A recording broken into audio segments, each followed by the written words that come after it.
Mana bu 6000 patentga, 5000 kvartiraga, 5000 yebicharingga, mana bu 2000 so'm paynet bo'ling yo'l pulingga. Endi qara nechta pul qolyapti. Mana bu 5000 soliqqa. Migrantlar solig'i bu 5000. Eshitdinglar. Endi bu qara nechta pul qolyapti. Mana shu pulni ham sen ol, senga Alisher Qodirovga shu hamma pul. Sizlarda insof bormi? Insof bormi? Ya nima qilsin migrantlar? Seni solig'ingni to'lasin, patentini to'lasin, ya oilasiga 1-2 so'm pul yuborsin. Nima qilsin? Ya otasini boqsin, onasini boqsinmi? Ya to'yini qilsinmi, ya uylansin. Assalomu alaykum, hurmatli YouTube kanalimizning ko'ruvchilari, baringizlar amansizlarmi? Emne uchun bu o'zbek bola bu nega norozi bo'ldi deb o'ylab qoldingizlar o'xshaydi. O'zbekistondan ministri o'shunday ahvolga saldi bulardi. Qadirov degan ministr. Al emnege deganingizlarning sebebi bular migrantlardan sалық qarmab qolamiz degan o'z o'yini aytgan. Jana shunchalik migrantlarni qisib o'z elini qisib atishadi. Biroq qanchada bizning ministrlarga savoq bo'lishi uchun bu videorolikka birdan like bosib qo'yingizlar.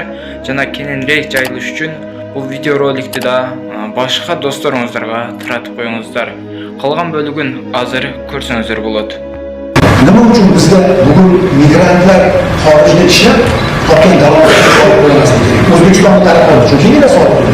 Bizda faqatgina hozir migrantlarni o'sha ishlayotgan joyidan oilasiga jo'natgan pulini ushlab biz hisoblab qo'yapmizki, shuncha pul aylanadi. To'g'ri, bu ham yaxshi albatta. Pul sifatida kelyapti. Buni ham qaror olishimiz kerak. Lekin u sizni oilangizga jo'natilgan. Undan soliq olinayotgani yo'q. Uni mamlakatda taraqqiyot uchun ishlatilmayapti. O'shaning uchun men taklif qilgan bo'lardim. Kelinglar endi yana vatanparvarlar bo'laylik. Migrantlar ham o'zini soliqini migrantlar ham nalog to'lash kerak. O'shanda davlat rivojlanadi deb Alisher aka gapirdilar. Birinchi o'chirtda Alisher aka migrantlardan 100 so'm pul so'rashga haqqingiz yo'q.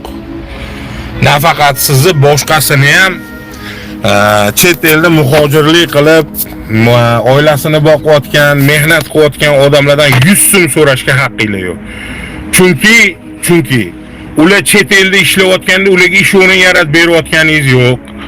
Ularga borib patentiga yo boshqasiga yordam berayotganingiz yo'q. Yoki u yoqdagi o'sha patentlarni boshqalarni yengillashtirib berayotganingiz yo'q. Holbuki agar o'sha yerda patentni atmay qilib qo'yib, bular har oy to'layotgan o'sha 5000 dan 10000 gacha bo'lgan patentini atmay qilib qo'yiladi. Ikkita minimalga O'zbekistonga nalog to'lasin deylar, ana o'shanda yarashadi. Kimga bersin bular? Medas motorga bersinmi, patentga bersinmi, patentga har oy to'lovini to'lasinmi, yo sizga nalogini to'lasinmi? Ayting. Sizni men o'zi to'g'risi boshqa deputatlarga, ya'ni boshqa nomzodlarga qaraganda ikkinchi odam yaxshi, ya'ni saviyasi balandroq, bir tushunchasi bor deb odamni hisoblayman-da. Siz tushunchangiz o'lmagan. Siz prosta bir xil payt mana shunaqa narsalarni nito aytib qo'yasiz-da, nito gapirib qo'yasiz, okey?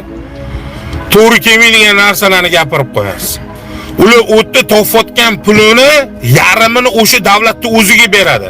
$400 oylik olsin, 400 dan 200 ni davlatga beradi, 100 ni yeb ichib kvartirasiga to'laydi, 100 ni uyiga jo'natadi. Endi da Amerikadagilar ham o deymiz-ku, Amerikada ham nalog bor-ku, shunaqa katta nonigacha nalog to'laydi ular. Yeyotgan nonida ham nalog bor. Hurmatli ko'ruvchilar, o'z baringizlar. Mana o'qiyaga ko'ldingizlar, baringizlarlar. Ministrlarine norozi bo'lgan o'ziga keldi.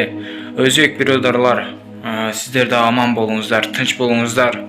Biroq bunday qilgan hech to'g'ri bo'lmaydi. Sebebi ulardagi shunday qiynalib ishlab ақша topib жатышат. Anan bu ақшасының жарымын эле налогқа беріп қойса, бұларға эмне кылат? Ошондо кул катарында эле иштеп калып жаткан болбойбу? Кудай өзү сактасын.